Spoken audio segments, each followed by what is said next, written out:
Bonjour à tous, c'est un nouveau jour de bateau et c'est un matin pluvieux sur Nagori. Du coup, comme tu le vois, j'ai fermé la descente de Nagori. Je me suis enfermée dans le bateau juste pour éviter de ne pas avoir froid. Il fait pas froid, mais voilà, avec la pluie, ça y est, ça commence à se lever. Donc voilà. Et aujourd'hui, j'avais envie de répondre à la question de comment je gère les travaux avec ma maladie génétique et avec toutes les douleurs articulaires que ma maladie provoque. Donc la première chose que je fais, c'est vraiment respecter mon corps et pas le pousser trop. C'est-à-dire que je fais un petit effort pour faire les travaux, certes, mais par contre, je prends le temps de me poser, de me reposer régulièrement pendant mes journées de travaux. Donc comme j'ai enlevé toutes les, tous les coussins en fait, qu'il y avait dans le bateau pour pouvoir justement nettoyer les coussins, laver les housses, j'ai tout ramené à la maison. Je me suis improvisé un petit lit de camping avec mon tapis de yoga pour isoler, ce petit matelas de camping que j'ai mais depuis 15 ou 20 ans. C'est pas très épais mais ça me suffit. Si tu me connais dans la vraie vie, tu sais que je peux m'endormir n'importe où. Mon duvet, pour les jours comme aujourd'hui où il fait un peu froid, parce que le fait de garder ma chaleur va, comment dire, limiter les douleurs articulaires. Mon corps ne va pas se refroidir. En fait, mon corps se réchauffe quand je fais un effort physique. Mes articulations, entre guillemets, se mettent en route et j'ai beaucoup de mal, notamment le matin ou du coup quand je fais des pauses comme ça, que mon corps se refroidit. Il me faut vraiment un grand délai pour que mon corps se mette en route. Du coup, voilà, je me mets bien au chaud dans le duvet pour pas que mon corps se refroidisse. Je fais une micro-sieste, ça peut être 15-20 minutes, comme ça peut être 1 heure si je suis vraiment très fatiguée. Et après, je me remets aux travaux. Je refais une pause 20 minutes si j'ai besoin, des micro-siestes. Des fois, je dors pas vraiment, mais rien que le fait de fermer les yeux, de s'allonger, ça fait du bien. Le fait d'être dans le duvet, du coup, mon corps ne se refroidit pas, donc je suis opérationnelle dès que je repars au boulot. La deuxième chose que je fais, c'est le TENS. C'est une petite machine comme ça. Il y a des électrodes que je branche autocollantes et que je me colle sur les articulations. Et ça envoie un petit courant électrique dans le corps. Ça vient stimuler le système nerveux. Et c'est une machine vraiment antalgique qui coupe la douleur et qu'on m'a prescrit à l'hôpital pour mes douleurs il y a quelques années. Et qui m'aide bien. Donc là, je l'ai emmené au bateau et je le fais au bateau quand j'ai trop mal. La chose suivante, tu connais, c'est les poches de froid. Alors, j'ai pas de congélateur sur le bateau, mais j'ai un frigo glaciaire. Donc, évidemment, la poche est moins froide que si c'était comme je fais habituellement au congélateur. Mais rien que ça, quand je sens vraiment une tendinite ou une inflammation monter, je passe un coup de glace sur mon articulation pour pas laisser l'inflammation s'installer. Ce qui vient nous amène à tout ce qui va être pommade anti-inflammatoire, etc. en prévention pour éviter effectivement que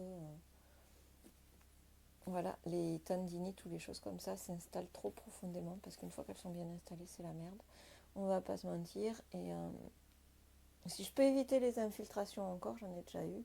Et après, ce sont mes antalgiques, mes antidouleurs et mes anti-inflammatoires. J'évite au maximum les anti-inflammatoires. Tu le sais, à cause de mes problèmes de pancréatite et mes problèmes hépatiques. Donc voilà, j'évite au maximum les anti-inflammatoires. Mais il y a des moments, il vaut mieux prendre un petit anti-inflammatoire pas trop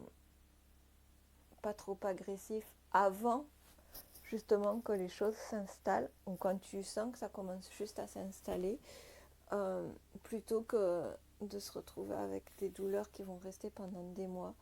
Et ça, c'est le gros problème de ma maladie, c'est que des fois je peux me blesser et que ça traîne pendant des mois. Donc voilà, donc j'essaye vraiment de me ménager et surtout voilà, vraiment le plus gros truc, c'est de ne pas me mettre la pression et d'accepter de me dire tant pis si des gens ont rénové leur bateau en 1 semaine, et tant pis si moi ça me prend 2 ou 3 semaines. L'important, c'est que ça soit fait, que ce soit sain. Je te ferai une vidéo sur pourquoi j'ai choisi de tout refaire à l'intérieur de Nagori. C'est venir travailler quand il fait pas trop chaud pour éviter justement qu'avec l'effort physique et mes problèmes de cœur, je fasse une grosse tachycardie qui reste bloquée pendant des heures, voire des jours. Ça m'est déjà arrivé et c'est extrêmement fatigant, extrêmement désagréable et un tout petit peu anxiogène aussi quand même. Même si on sait ce que c'est et même si voilà, moi ça m'inquiète plus maintenant. Et en fait, la seule chose qui me manque vraiment beaucoup là pour m'aider physiquement dans mes travaux, c'est d'avoir l'oxygène avec moi parce que j'ai la grosse machine, le gros compresseur oxygène qui est pas facilement transportable. Il est à la maison, donc je fais mes séances le matin quand j'ai le temps avant de venir au bateau et le soir en rentrant surtout. Et c'est vrai que là, c'est ce qui me manque le plus pour m'aider à tenir le coup pour mes travaux. Et tu l'entends peut-être sur certaines vidéos, je suis super essoufflée, j'ai une voix pas très forte, j'ai une toute petite voix qui part. Et ça, c'est vraiment à cause de mes problèmes respiratoires. Donc voilà, donc ça c'est vraiment la chose où j'espère que j'ai trouvé un médecin bien, un pneumologue bien qui accepte de me prescrire l'oxygène en portable pour que je puisse avoir un truc d'oxygène aussi sur le bateau et faire mes séances à bord tranquillement. C'est vraiment quelque chose qui m'aiderait énormément là au niveau physique pour avancer dans mes travaux et pour récupérer plus facilement, pour reprendre mon souffle, pour être moins fatiguée. Donc voilà, donc je suis toujours en quête d'un bon pneumologue et pas toujours facile. Et c'est vrai que depuis que j'ai déménagé ici, j'ai un peu de mal à trouver un bon suivi médical.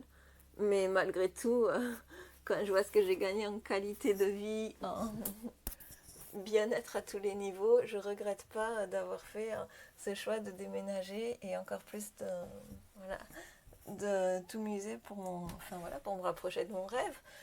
Je veux dire, ça compense toutes les petites galères médicales que je peux avoir et sachant que sur Paris, c'était pas beaucoup plus simple de se faire soigner parce que c'est des mois et des mois d'attente pour avoir un spécialiste euh, qui connaisse la maladie. C'est faire 15 médecins différents dans une spécialité pour avoir celui qui va tomber,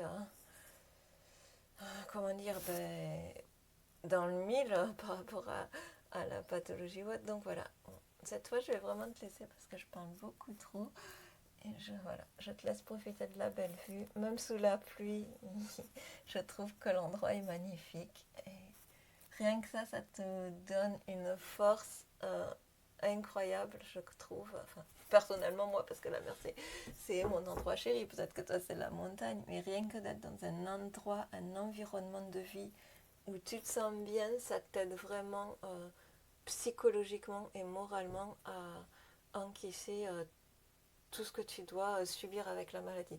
Vraiment, ça, c'est la meilleure chose qui me soit arrivée, ce déménagement. Je te dis à bientôt, je te souhaite bon courage pour tout ce que tu traverses actuellement et je te dis à une prochaine vidéo. N'oublie pas de t'abonner, de mettre des petits pouces bleus si la vidéo t'a plu, de partager la vidéo si tu penses qu'elle peut intéresser quelqu'un qui peut-être en ce moment se bat avec aussi la maladie et sait pas trop comment gérer. Évidemment, ma recette, elle ne marche pas pour tout le monde, mais ça te donne des idées de comment on peut s'adapter quand on vit avec une maladie génétique, quand on vit avec des pathologies un peu barbantes. Voilà, je te dis à bientôt, passe une bonne journée.